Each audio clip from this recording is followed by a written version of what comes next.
Hosted by you/Eden Capwell. I was so happy to see a wedding invitation in my mailbox. I pulled it out, and a little note fell out on an index card, but I looked at the invitation first.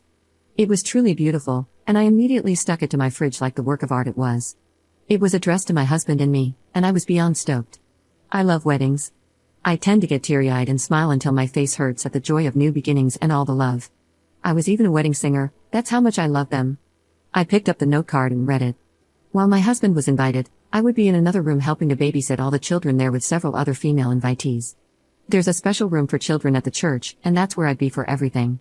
I'd still need to dress for a wedding in case I wind up in any photos, but I'd be taking my reception meal with the children, and I'd be with all the kids for the ceremony.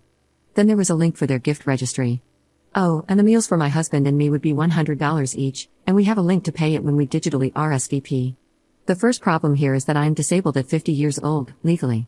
I use oxygen and a walker when I need to walk long distances. Sometimes, I have to give up the walker entirely and use a wheelchair. I'm not proud of it, but there it is.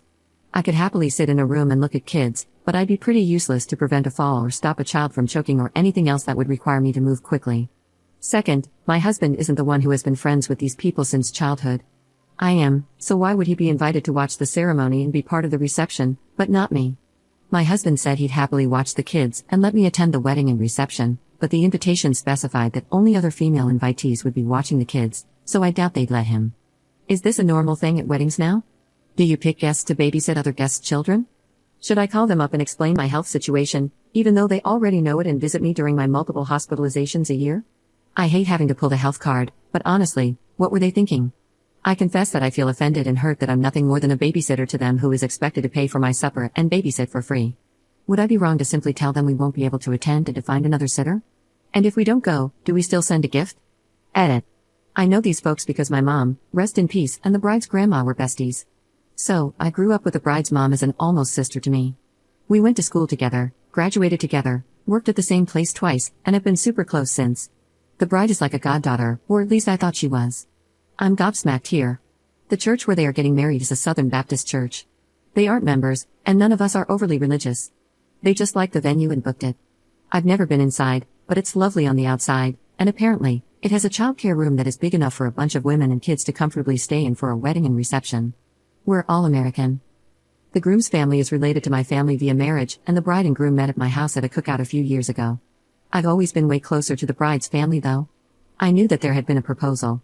I got FaceTimed about 10 minutes after it happened, and my husband and I cried, laughed, wished them well, and oohed and awed over their story in the ring. I was expecting an invitation, sure, but not like this.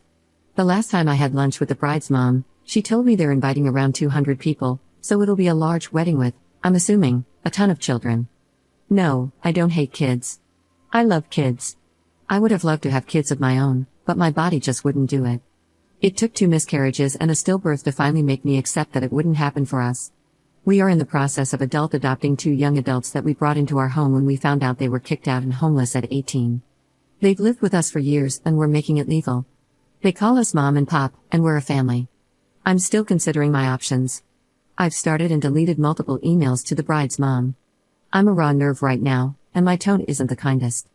I want to keep it all in writing so there can be no he said she said. I plan to ask if they incorrectly sent me the note about babysitting since they know I physically cannot do that. But every inception of the email led with, WTF Donna, so I need to think about it some more. Update 6 days later. I spoke to my friend, the mother of the bride, and I'm pretty upset. I've been bawling for most of the day. She called and said that they were getting a lot of backlash from the wedding guests. No one wants to pay $100 for dinner, and only 3 of the women asked were okay with babysitting. I told her I understood that the guests were upset because it's just tacky to 1, be asked to pay and 2, be told you are invited but only to babysit. I told her I would not be a babysitter, at all, like just now. She got mad and brought up how we were lifelong friends. She said I'd be helping them more by babysitting than I'd be helping by simply sitting in a pew watching. I reminded her that I couldn't physically help at all due to, being legally disabled. She said they completely understood that and expected me to simply supervise the other sitters since they trusted me most. Again, I told her that I felt it was insulting to be voluntold, thanks Reddit for teaching me that word, that I'd be babysitting and that I had no desire to do that, especially not dressed in formal wear. Then we got to the truth. She said she didn't know if I'd be in a wheelchair that day or require a walker. That's fair, I don't always know which one I'll need. She said they wanted everyone in pews for the wedding video and that me sitting in a wheelchair would make me stick out and ruin the video and photos. I said, if I need a wheelchair that day, I can move to a pew, and my husband can put the wheelchair in another room or back in our car. I may not even need it that day. Then she said, well, space is limited in the pews. You would take up the space of 2 people with your purse and oxygen tank. I replied, no, I would not. I wouldn't bring a purse in, and the oxygen tank either sits on my lap or between my feet. It's like a little backpack. Then she said, well, having you in oxygen in the photos would be distracting from the other people. And there you have it. Words were exchanged, and she hung up on me. I haven't been removed from any social media yet, but I fully expect to be. I already feel awful for being this way at only 50 years old. I didn't choose this. I didn't want this. If she thinks it's awful to have it photographed, just imagine living with it. Which is what I told her before she hung up on me. I'm devastated, just devastated. Second update 8 days later. I'm not in the greatest headspace.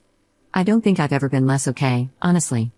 I did not register to RSVP or communicate with them further until another invitee got in touch with me and said that the mother of the bride, a person I thought of as basically my sister, was bad-mouthing me into the ground. I explained my side, and our mutual friend was livid. They told the mother of the bride and the bride that they were wrong to want to exclude me because I might or might not need a wheelchair and would have oxygen on my face. I could remove the oxygen for photos, they told her. So, the mother of the bride sent me a message saying, and I quote, well, if you're going to be butthurt about the aesthetic we want to achieve and try to turn other guests against us, then you can effing come and sit in a pew. But not in photos. And we'll try to get the videographer to do edits to the wedding vid, too. But I won't forget how you made this difficult for us. I replied, how did I make it difficult other than existing? She replied, you clearly told Liz about what I told you regarding your wheelchair and oxygen. And she's telling everyone else. We're getting a ton of hate. I said, she asked me if I was attending, and I told her no and explained why. I didn't lie to her. I told her exactly what you said. You didn't tell me not to tell anyone your reasons. If they're valid reasons to you, then you shouldn't care who knows. So, I'm now blocked by the bride, the mom, the dad, and the groom. A friendship I've had my entire life is over. A goddaughter that I helped nurture and care for is just gone now. We paid for the bride's car insurance, gas, and cell phone all through high school and college because we wanted her focused on just her studies and not a part-time job. Her parents got her a car but insisted she work. Her grades fell when she did, and we helped her. And this is how they thank us. This is how they repay our kindness. I guess I'm a great friend when I'm giving money, but I'm not good enough to be seen. I felt like a burden my whole life, and this has set me back so far. I'm just not okay. Third update 5 days later. Apparently, my post went sort of viral because it was on Fox News and a site called Board Panda. A few mutual friends reached out and asked if it was me, and I admitted that it was. They were told something completely different about the situation. The bride's mother told them that I refused to come because of my health difficulties and that I was afraid I would ruin the wedding and decline the RSVP. She even claimed that she had been begging me to attend ever since the engagement, which was a bold-faced lie. I'm the one who organized and paid for the after-engagement party so they could announce the happy news to everyone, and I made it clear to everyone that I couldn't wait to attend the wedding. So, I sent screenshots, photos of the invitation, and the note card telling me I'd be babysitting, and then the showdown where I was told I could sit in the pew and just be edited out of the video and would not be in any photos. I also posted it on Facebook and shared receipts there too. Well, all hell broke loose. Granted, I'm getting this all third and fourth hand, but here's the latest. Word has spread fast. Links to the news article have made it all over the place, and I've been told that the few ladies who had agreed to babysit have backed out and asked if there was something wrong with them that would make them not fit to sit in the pews or be in photos. And I think that's probably the case, since 2 of them have unnatural hair coloring and the other has facial piercings. The church that was booked as the venue has been notified, and I'm hearing it's probably not going to happen there because the pastor's daughter is wheelchair-bound after a car accident. He was going to officiate, but now he says he's conflicted about it in the message it would send. My ex-friend and the bride have blown up my husband's phone because I blocked them after this went public. They blocked me first on all social media, and he let it go on for a few days to see what they had to say. He has now blocked them, but the bulk of it is that I'm jealous because I was never blessed with any children of my own, and that's why I'm ruining this for them. They say I'm hateful, vile, and vindictive because I resent them for their good health. I mentioned that the groom is related to me by marriage, right? That whole branch of the family tree has now divided itself, with some on my side and some on the bride's side. The groom hasn't contacted us at all, but his mother did. She told me that I was wrong for sharing personal business, and that I need to let the bride have her wedding the way she wants it. I don't agree that I did anything wrong here. I can't help that I'm sick. They've made me feel like utter trash that should just be tossed into a landfill.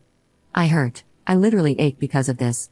So, hi Donna, my ex-best friend and practically my sister. If you're reading this, you devastated me.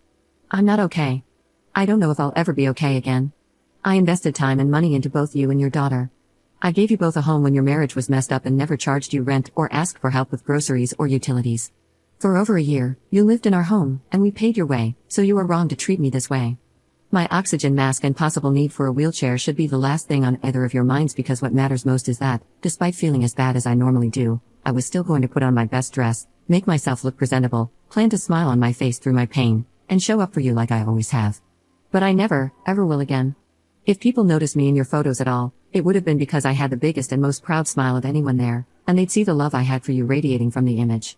You will regret this one day when I'm gone, and you realize that there are more important things in life than a perfect photo.